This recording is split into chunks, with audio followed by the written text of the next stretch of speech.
خشم از فلج بوم العديم التوب بكشينم جيران تنية ام پرپریشان بونه خدای وان من راضی بگوی آوی لما دکن ما ایما صاحب کشن ایما شر بکن چلو بکن امرن گرم امرن ویدانم Artık elektriğimizin gitmesini istemiyorum. Çok sıkılıyorum. Televizyon izleyemiyorum. Suyu da içemiyorum. Sadece musluktaki suyu içebiliyorum. O kadar. Ben ameliyatlıyım bakın. Saatim de var. Ben Ahmet Boğar.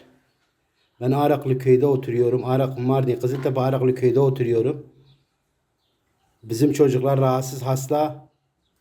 Korse takılı, sıcaka dayanamıyor. Bir de abim var, ameliyatlı, felç geçirmiş.